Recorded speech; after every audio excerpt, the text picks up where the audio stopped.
Hi there, and welcome to Real Talk in ELT, a podcast about the reality of teaching English. I'm your host, Kelly Pennington. Thank you for joining me today. All right, ready? Ready. Okay. Welcome back to another episode of Real Talk in ELT. I am here with my Irish friend, Keiran, Devine, right? Devine or Divine? Divine. Yes. It's kind of like a stage name, sir. Yeah, well, even if it was technically Devine, I would definitely say Divine anyway, right? Why? Divine. It's a nice, as you say, it's like a stage name. Okay, so Keiran is originally from Northern Ireland, not Northern Ireland, Cavan, almost Northern Ireland. Almost Northern Ireland. Northern Ireland. And you've been here for 6 years, That's working right. as a ELT professional, working mainly online. Yeah. And once you jumped over here, hopping the big pond. Quite a hop. Big hop, right? You got your TEFL certificate, and then you also have your CELTA certificate Right. after doing that program, right? And member of Bras TESOL, and just constantly looking for professional development, that type of... Well, yeah, that's it. Like I since I started learning teaching, I've been kind of learning on the fly as I go. So Right. I've done some kind of professional development courses. As you mentioned, I've been a member of Bras TESOL. I've been to a couple of the conferences. We met at the conference. We met at the conference. You did some really cool talks about like learner autonomy, and we talked a lot about podcasts in one of them. I forget exactly the theme of that, but it was great. I'm a crazy person. Yeah, I was all over the place during that conference. And actually, so in that conference, you mentioned a couple of times, like off the cuff remarks, something about students doing their homework when we can get them to do it, or if they actually do it. I mean, it's shocking to me that I was making sarcastic, snarky remarks. That doesn't sound like me at all. It's completely off character. Yeah, no, it doesn't sound like me. Anyway, so I thought, wow, it's not only me. Okay. It must be a challenge for all kinds of teachers to get students to do their homework. I thought maybe I just wasn't great at managing this aspect of my students' learning. And now suddenly I can see that, oh, wow, it's being put out here by the leader of our workshop. So I thought that's interesting. And then you mentioned that, you would welcome any guests onto your podcast. And I thought, maybe I'd like to talk about that a little bit more. And here we are. Yeah, here we are.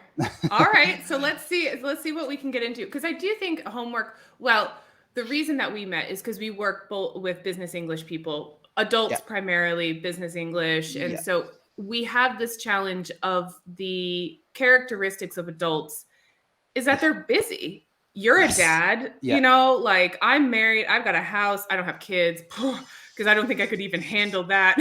But we've got stuff, and so when we're teaching adults, it's super, super challenging for them, one, to be on time to class, but then to actually do work at home. Yeah. So, and I think you've got a couple points here. We've got we've got the stereotypical. We'll just start here. I don't do homework, people. Yeah. So I had a student who flat out told me, I don't do homework. I'm not going to be able to do homework. I always forget about this stuff. And so, for some time I tried to encourage the student. And after a while, I really felt like I was wasting my breath. And I made a kind of a clear agreement. Okay, we're going to do things a little bit differently in your case.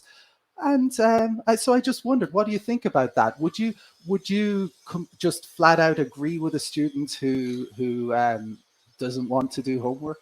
Well, I think it begs the conversation of how honest can you be with people? I am brutally honest with people, whether they like it or not.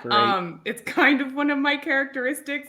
I don't know if it's in the positive or negative category, but I tell them, I say, okay, you don't want to do homework? That's fine. But here's the thing. You're going to single-handedly slow down your progress in language learning. Yeah. Is that okay with you? Mm-hmm. And then I usually hit them with some statistics, like on average, the person, to move from proficiency level to proficiency level, studies say that the average person needs so many contact hours or whatever. And then what happens is they're like, ugh, I have to take ownership. And either they take ownership or they don't. Right. But I've said my piece, and I've give them, my professional opinion. Okay. And what does it look like if they don't take ownership then? We all know what it should look like when they take ownership. You set homework, they do it, you give feedback, it all works beautifully. But when they just really don't take ownership of their learning, what does that look like? I mean, have you had this experience before or no? Totally. Yes. Okay. Totally. So you're just asking for mine. I'm just asking from your perspective. Yeah. Like how would you deal with that? Yeah, it happens all the time. Yeah. And they get disappointed, and then they come to me and they say, I really think I need to work on this, or I really need to work on that. And they try to dictate the course. Yeah. And I remind them that, okay, we can change focuses if you want. That's not a problem. However, what would really benefit you is having more contact hours with the language. And that would mean that you need to invest more time than just our, scheduled hours during the week, however many hours that is, 1, 2, 3, whatever. And they get frustrated because they don't see progress, but they know that is not dependent on me. Yeah. I got you. That's really helpful. And would you feel the need to insist on doing homework, like even in a gentle way? Would you feel the need to continue pushing them, or if they clearly kind of if they made it clear to you that no, they didn't want to take ownership of this, would you just kind of wait for them to come to you? Honestly, I think it depends on the person. There's a lot of people that have never. I had this one person. He was awesome. I taught him and his wife, and I loved them. Like, I met the baby and went over their house. Like, we became actually good friends, and then they moved away. And he told me, he says, "Listen, I'm never going to do homework." I was like, all right. He had a really high profile, high stress job too, so I kind of got that. And he said, I'm never going to do homework. My time to study is here with you. So if you have to assign me extra work or reinforcement type of things, repetition type of stuff, we're doing it here when I'm with you. Oh, wow. I said, okay. Fair enough. So, but he was very mature about the whole process. I don't know if everybody is like that. There's other people that refuse, and you just kind of have to say, all right. But as long as you know that it's going to slow down the progress. That's it. As you mentioned, I think the thing that you mentioned was, talking about the consequences. You need to make the consequences clear to the student. Yeah. It makes it easier. When you talk about the priority things, I always put it in terms of priorities, because as you said, we deal with adult students who have like 7 different priorities on any given day. And so I always kind of say to my students, look, you've got 4, 5, 6, 7 priorities. I know that English is somewhere in that list. So where is it? Hopefully. Is it number 2? I hope that English is somewhere in that list. So is it number 2? Is it number 3? Oh, it's number 4 at the moment. Okay, fine. Are you giving it the attention that priority number 4 deserves? I think, respecting the priorities that the student has. Because they do have other priorities. Like, listen, I would never say anything to anyone like, no, you can't, I don't know, you can't go to your kids' thing at school or whatever. Like, that's ridiculous. You have car problems, people in the family get sick. Like, and sometimes you're just tired and you need to lay down. I get it. So one of the things that I started doing with my students, actually, it was related to the autonomy thing that you had mentioned. Yeah. Yes. The learner autonomy and self-efficacy, actually. So I did this little experiment with my students, and I made them a broadcast list on WhatsApp. And I sent them daily tasks that would take them 10 to 15 minutes to do. And then they had to send it back to me that day. And if they didn't send it back that day, I said, I'm not going to give you feedback on it. So you have to do it that day or you get nothing from me. Wow. Okay. And actually, so what happened was people were really interested in it because it was kind of like a daily reminder to do something. It was on their cell phone, like on the device. So it was with them during the day, and they could kind of pick it up and send me something. So it was either write me a text message back, go find something and send me a link, send me an audio, different kind of tasks. And they never knew what feedback they were going to get. I was testing feedback styles and different types of feedback for self-efficacy. But what ended up happening was people loved it. And they were like, these things are awesome, because it's like not traditional homework, but they were doing something. And so then, I kind of set up a program for all of them that wanted to continue, and they continue to do their little 15-minute tasks a day, and they're happy with it. Amazing. Yeah. Amazing. So substitution sometimes works. Amazing. But by the way, you mentioned, I think in the workshop, you talked about the difference between autonomy and self-efficacy. Can you remind me about that? Why you corrected yourself and you said actually self-efficacy? What's the difference? Yeah, because there's self-confidence, which is you. Okay, so we'll go into you on the hop. No, I don't. This is like reversing the questions here. Okay, I'll let it slide. All right. No, so there's learner autonomy, which is somebody that takes charge of their own learning experience, and that takes ownership of that whole process, which is where we always want our students to go. And it doesn't necessarily have to be adult students, because we see andragogy and pedagogy, and we see that sometimes people misinterpret those, like andragogy is for adult learners, and it's not. It's for self-directed learners. Okay. So sometimes you'll see teenagers, I've seen this a few times, that teenagers are quite independent and self-directed. And you'll see some adults who are very much dependent upon that teacher to feed them the information and feed them instructions. So that whole idea of, learner autonomy kind of ties into this idea of andragogical practices and be, supporting them to do like self-study where they take ownership of it. The ones that I made the difference between was self-confidence and self-efficacy. And self-confidence is that you trust yourself enough to just do whatever. I can do it. That's fine. Yeah. Even if you have no basis for that confidence. Right. So you kind of like, you see challenges and you're like, yeah, I'm up for it. It's that type I'm your guy. Yeah, I'm your guy. I can do it. And self-efficacy is that you've had some sort of experience, or you can rely on some sort of strategy, and you have confidence in yourself, but you have confidence in yourself in that you know how to apply strategies or knowledge that you have had in your past to be able to complete a task. Right. So confidence is just tasks. Like bravado, kind of. Things happen. Yeah. Okay. I follow. I totally follow. That's great. Can we move on then? For sure. Yeah. So next we've got homework by the book. So that is what it says on the tin. I'm talking about just the book. Our lesson stops here. It said that I should give this activity as a homework. I'm going to give that activity as homework.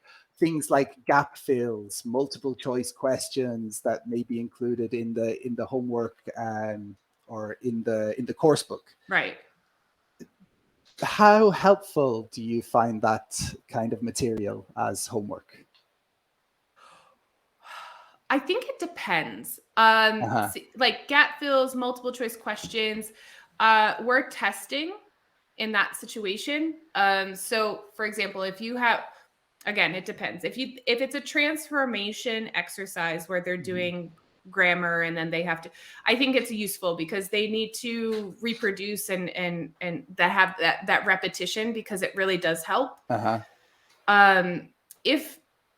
If we're doing things like gap fill, multiple choice questions, comprehension questions for listening or reading at home, we're testing their abilities. So we're testing their skills. And sometimes, I'm not going to say all the time, but sometimes teachers don't invest the time into teaching reading and listening strategies, writing strategies, speaking strategies. So for example, we'll just take a reading text. It's the kind of the easiest. It's say, okay, well, the book says that you need to read this and answer these questions, multiple choice questions. If the student goes home and they have a mix of questions that are just reading specific information and they have to infer the meaning of a vocabulary word. Those are three different strategies that they have to employ while reading the text. If they don't know how to do those things, they might not be successful because they actually don't know what strategies to rely on. So if we didn't teach them in class, for example, how do we read for gist? Do you read all the words or do you skim? Are you looking for general information or are you looking for specifics? What do you look for? Keywords or do you look for this? So if they don't have that idea of how to do or how to look for the information, they're not going to, they can do it at home. They might get frustrated. But then if they get it wrong, what are we doing to help them get it right next time? Yeah. You know, like the correction, the homework is fine, but the correction afterwards is not like if it's correct or not. You have to. Yeah. Right. You have to give them the tools that they need to be successful in the activity. So you really cut to the point of this topic, actually. You can't just set homework. You can't just say, so homework is activity B, and bring me your answers to that, and we'll look at that the next day. There's a more thought than that needs to be put into homework, making sure that the student has the skills they need to complete the activity to complete the activity. There's this whole idea that, you know, if they do the questions, well, you didn't read it properly. Well, what does that mean, actually? How didn't they read it? Sorry. So like, oh, they didn't get the specific information question. Do they know how to read for specific information? Yeah. Do they know the difference between skimming and scanning? Absolutely. My students hate me. They love me. They absolutely love me, but they hate me a little bit because I teach them this stuff. It's important.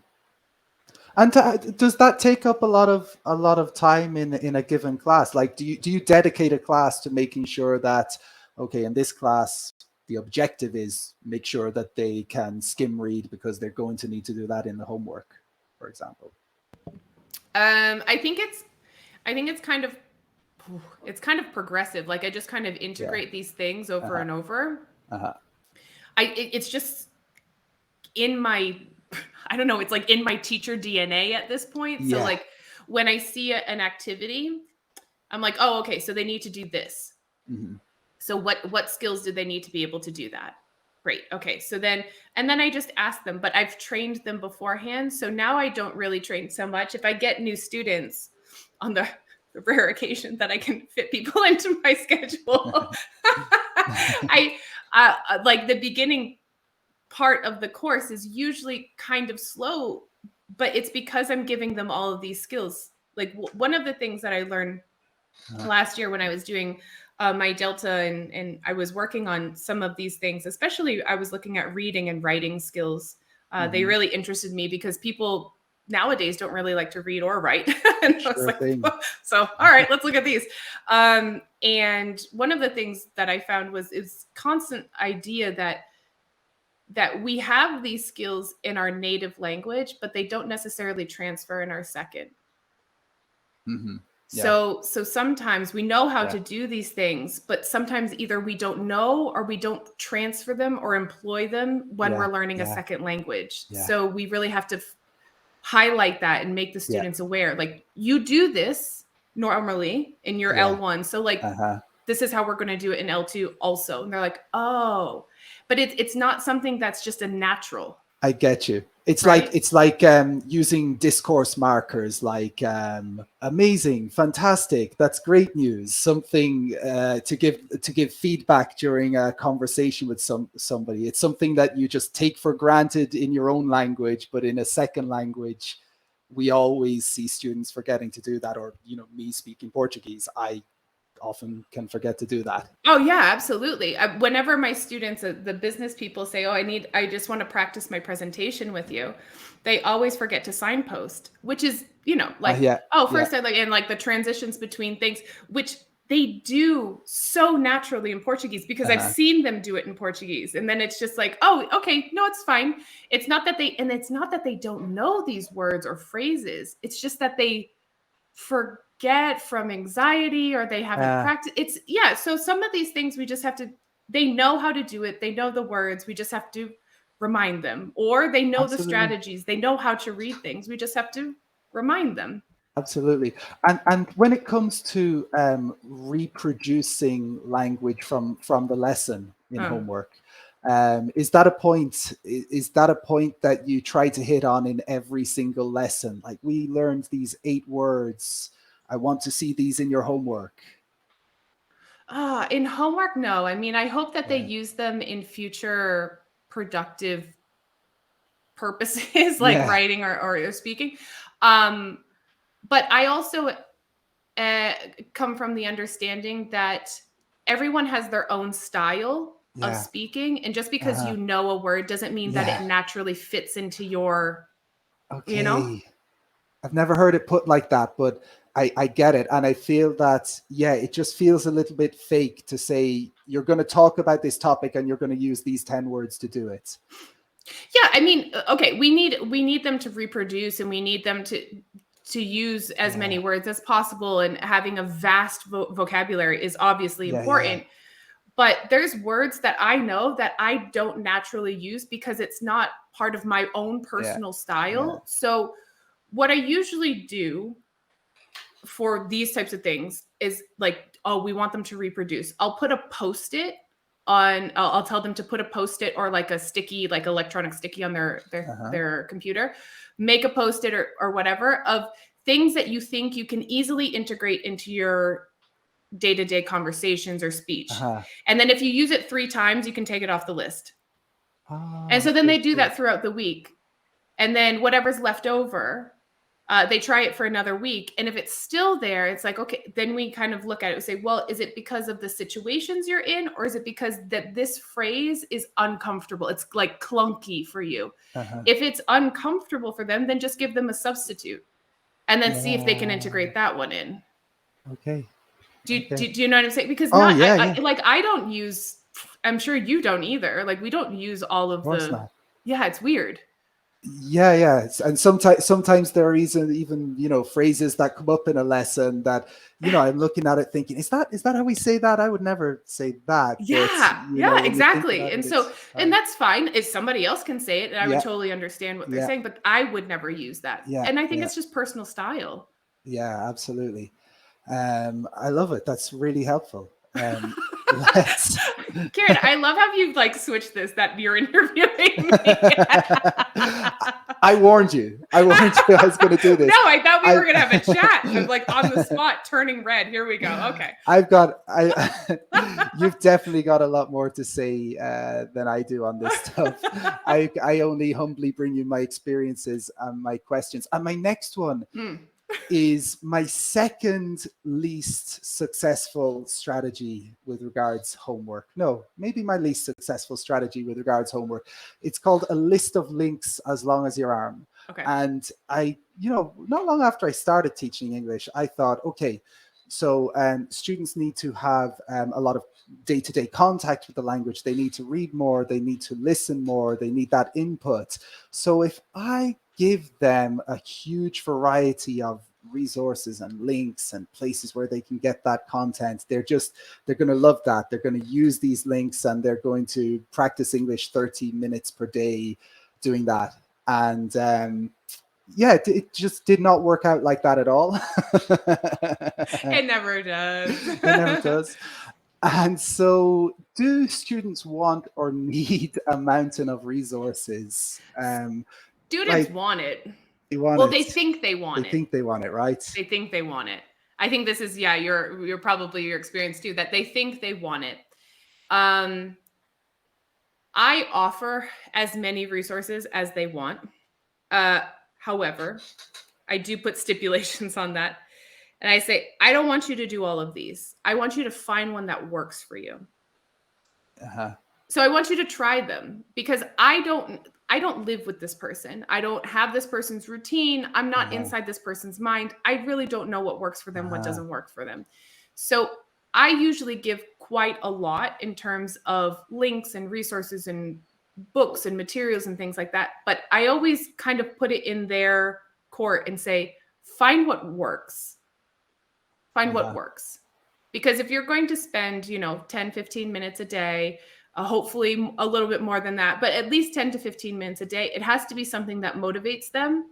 And once they find it, they're like, oh, Kelly, I really liked this one. I'm like, okay, got it. So then I kind of know their style, and then I can, filter down the other resources and things that I want them to use. But I usually kind of start with try a bunch out, see what works, what sticks, and then I can manage it from there. Yeah. I like that. Over the years, I've kind of evolved how I do things, and at this stage, rather than giving just a huge list of resources for every lesson that I create, I search 3 or 4 resources that are useful on the topic. I make clear to the student that they are available for you here. They are good. They are relevant to the topic that we're learning. But they are your responsibility. And next week or in our next lesson, I'm going to delete these from our file, and I'm going to update with a new set of resources for the next lesson. Having said that, it's hard to know how much they use them at this stage, but at least I feel like I'm doing my part. Right. Well, yeah, there's always this idea of, especially if you're dealing with adults, if you're dealing with teacher training or anything like that, there has to be some kind of follow-up because you're doing all this work. And if they're not taking advantage of it, then you're just spinning your wheels. You're wasting your time. So as long as there's follow-up to it, I think that it's useful. But then you can start really focusing your efforts to get things that they will actually use. Yeah. Instead of just, constantly giving them things and then maybe they use it, maybe they don't. Yeah. Another thing that you can do in terms of, finding resources, when it comes to references, when it has like good information or accurate information about language points, I would say that probably should come from the teacher because we're a better judge of whether it's a good explanation of language or not. But if it's regarding content, you can put that on the students, make them own up to it and say, okay, so we were talking about this today. I don't know, cryptocurrency. We were talking about cryptocurrency and financial markets today. I want you to find a podcast and an article for next week.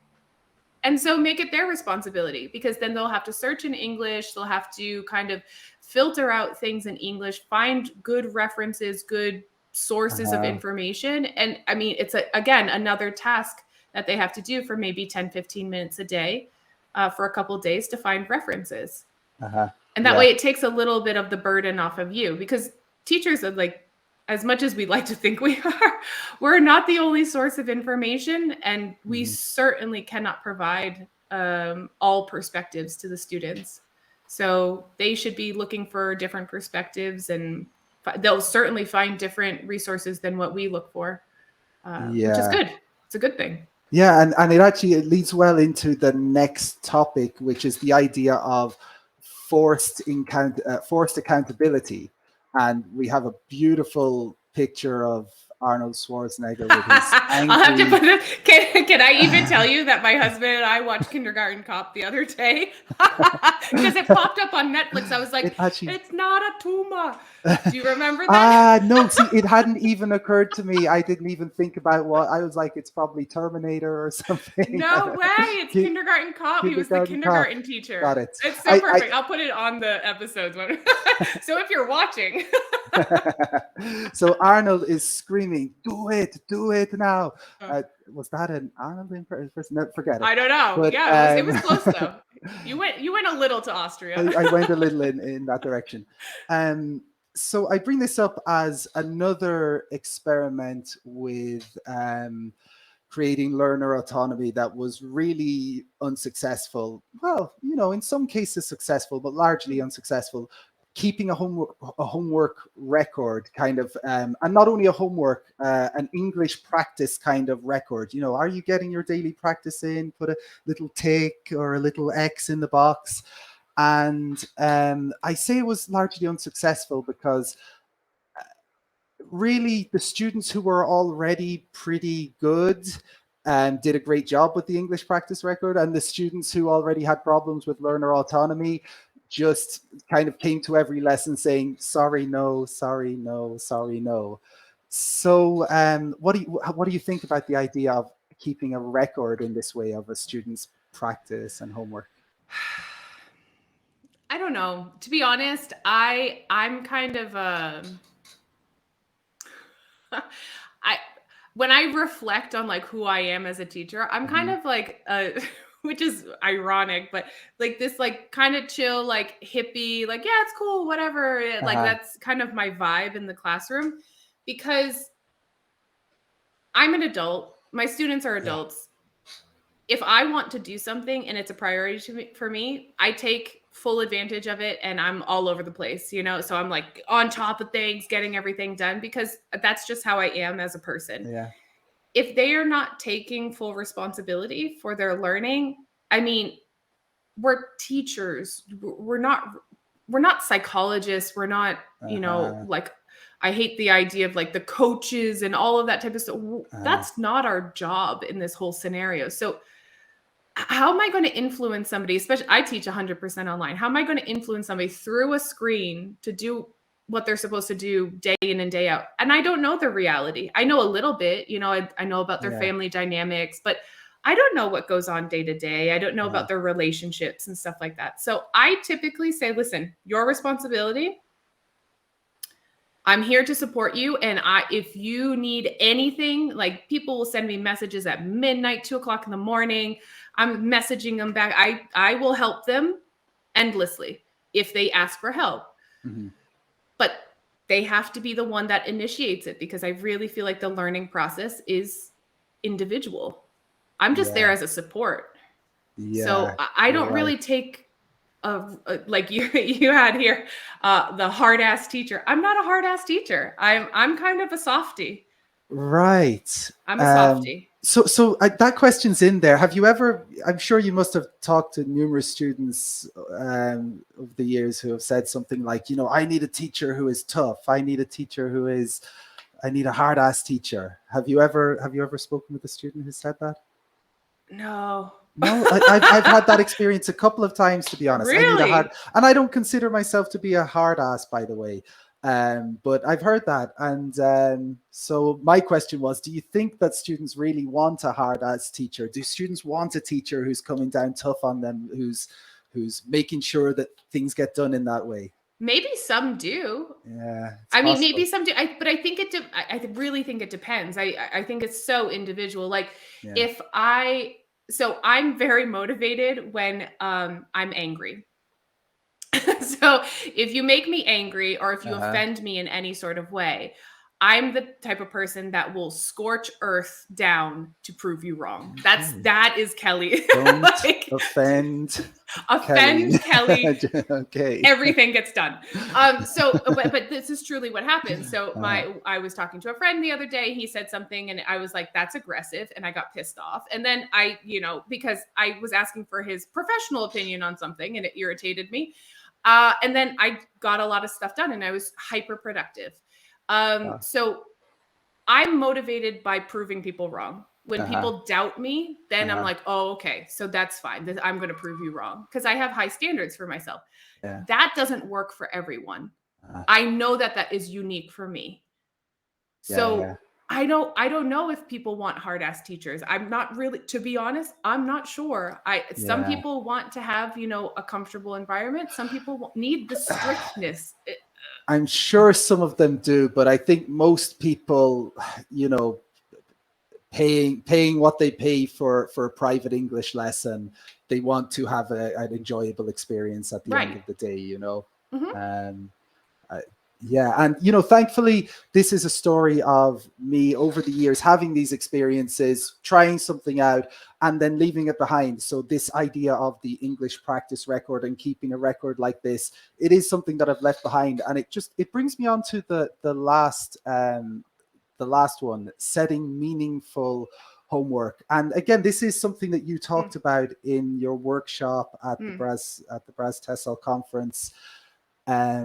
So how can we make sure that students are engaged in their homework, or that homework is something that they might be interested in doing? Do you have any tips around that?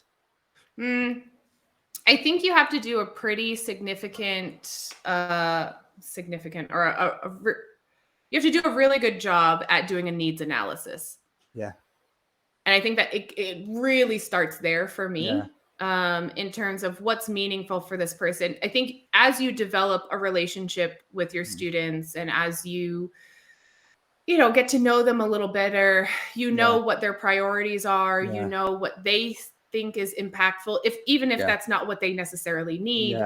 And you can kind of negotiate from there. But I think the needs analysis process is kind of where it all starts, because you can clearly see the learning gap that they have from where they are now and where they need to be. And it's a jumping off point for a conversation. So whenever I have like new students or people coming in, or even students that I've had who've had responsibility changes, we'll sit there and say, okay, so let's talk about this. So I'm going to prioritize me, Kelly, as your teacher here. This is what I'm prioritizing based on the information you're giving me. Does that seem right? Yeah. And it's, mutually negotiated, involving because them in the process. Yeah. So they have to be involved in that process. If they're not involved in that process, then I think, we tend to go off as teachers on tangents and think we know, you need to know this and you need to know that. And that might not be the student's reality. So that idea of needs analysis being a cyclical event that happens throughout the course, not just at the beginning, it happens throughout, and you reassess and decide what's meaningful for them. Perhaps like if you feel maybe every certain number of months, every 2 or 3 months, you can have a needs analysis. Or if you feel that interest is waning in the topics that you've been working on recently, perhaps it's time for a needs analysis to kind of and it doesn't necessarily have to be super formal. I mean, I think if you can, working with business people, I always kind of double check and make sure their responsibilities haven't changed. They haven't taken on new responsibilities. They're, for example, if they assumed a group of people that they now have to lead, so then they're managing a team. So then, dynamics change. But needs analysis can be a super informal process too. To keep up with the day-to-day. So, weekly questions, when you have your weekly session with your students, instead of saying, what did you do this week? Or how was your weekend? I mean, you can do that, obviously, rapport building. But then afterwards say, so tell me what's going on with work. What projects are you working on? What's your week look like? What's in the agenda for the next month? I mean, that's a pretty, light question, and it's pretty chatty. It's not something that's like really heavy where you have to do an analysis, but it also gives you information about what's going on with them. What are they doing? Yeah, I got you. It's super important, and it's something that I do at this stage, and something that I picked up from you in one of those workshops has worked really well for me, which is creating these kinds of chains of activities where maybe a student will they need to watch a video, they need to maybe answer some comprehension questions about the video, then they maybe you might set an activity where, for example, okay, they watch a video about emotional intelligence, and then the activity may be, okay, you are the head of the human resources department in your company. You need to do a workshop about emotional intelligence, and after watching this video, you feel motivated to share these messages with your employees, and you should talk about, you should give a definition for emotional intelligence, describe the objectives of the workshop, and whatever, two or three other more points. And I got to say, it's working beautifully. The students are really getting down with it. They're kind of doing extra research. They're going the extra mile. And it's been a revelation. Oh, that's awesome. I'm so happy that that's working for you. Yeah, I think it's the we have to step back and be more, we have to be human sometimes and say, okay, so like what actually happens when, like, you and I, for example, if we're both teachers, we're here. I think you're in São Paulo, right? You're in Sao Paulo, yeah. Yeah. So we're both in São Paulo. Well, I'm outside of São Paulo. I'm in the countryside, but we're in the state of São Paulo, and we live in Brazil. We're foreigners here. Like, what's our day-to-day life like? And literally, as teachers, we're getting stuff off of the internet. We're reading articles. We're listening to podcasts. We're watching series and stuff like that. And then what do we do naturally? Naturally, I'm going to watch something and I'm always going to send it to my husband and be like, can you believe that? I'm usually ranting about something. So I'm like, can you believe this is happening? Right. And so that's like a natural process that humans do. We see something and then we have to tell somebody about it. And so like it makes sense for our students to absorb some information and then share it. And they can share it in lots of different ways. They can do presentations, they can make infographics, you can record a podcast with them, they can make posts on social media. So and that kind of follows the idea of like the Bloom taxonomy, the higher level thinking things where they're having to create. They're not just seeing and reproducing, they're actually creating stuff. And that's just kind of a natural human tendency. Like, we absorb information and then we want to share it, or we want to be angry about it, or whatever we want to do with it. But that we typically don't like in some way to it. Yeah, like we just don't like taking the information. It's like, check. No, we do something with it. Got you. So yeah, well, I think it works with them. They do like it. It really does, and it's made a big difference. And to be honest, I love creating these activities as well, because it's fun. It's fun. You kind of you need to find interesting, cool resources that your learners are going to want to read or take in, and then you're kind of waiting to see, what is she going to come up with here? That's the really cool part, is because you, in your mind, you like, oh, I would do it this way, and then your learners always create something. You're like, oh my God, I never even thought of that. That's cool. Exactly. I gotta say, it's that's a big characteristic that has changed over the years for me as well. Letting go, actually giving control to the students. I feel that earlier on in my career, it was just about you've got these questions, you need to answer them, you need to listen to this link, you need to follow that link, etc. Well, that's how, I don't know. I mean, in Ireland, I don't know how it was, but in the US, that's how it was. That was my education system, right? Like, that's what we grew up with. Do this, sit down, stop talking, answer the questions, do the test, right? And so that's what we got used to. And that has been our model of education. And we had, I'm sure I've had some amazing teachers that were kind of revolutionary in their time, that we were doing other things and things like that. But, we have the freedom of doing things differently and kind of incorporating different ideas, and based on, obviously we have to make informed choices based on methodology, based on research and all of that stuff with applied linguistics and neurocognitive linguistics. Like, all of those things need to be incorporated to make an informed choice. But we do have a little more freedom, and we have technology that supports it.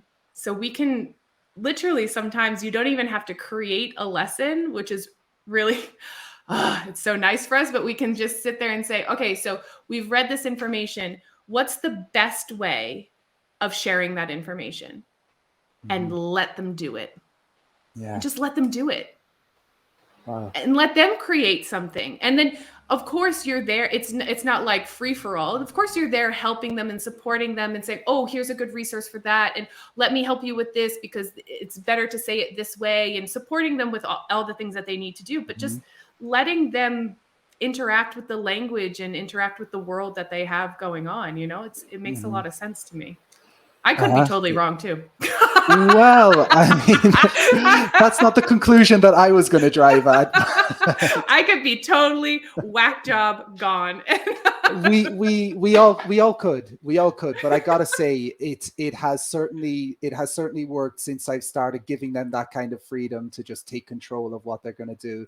The results have been outstanding, and I'm sure there are always going to be, you know, some students who just still drag their feet, but overall I can see a lot more engagement with this type of content. Well, yeah, I mean, as long as they've had the build up, the language support to like get them to that point, then let their creativity flow and let them create something. But we have to, you know, get them there in a very informed and logical way. I'm not saying there's no rules in language teaching, but we have to like support and then let them go a little. It's not anarchy camp. Well, yeah.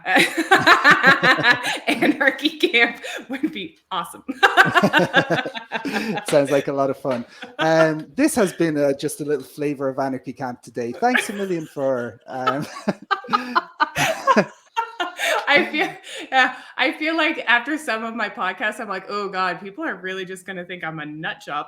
Well, thanks for letting me turn this podcast on its head. It's been a pleasure doing it. No, it's been so much fun talking to you, Keiran. I'm so glad you came and like started asking me questions. It's been a joy. And actually, I haven't been in the hot seat, so I'm sure some of my previous guests are happy that you put me in the hot seat. Well, I'm giving people ideas now.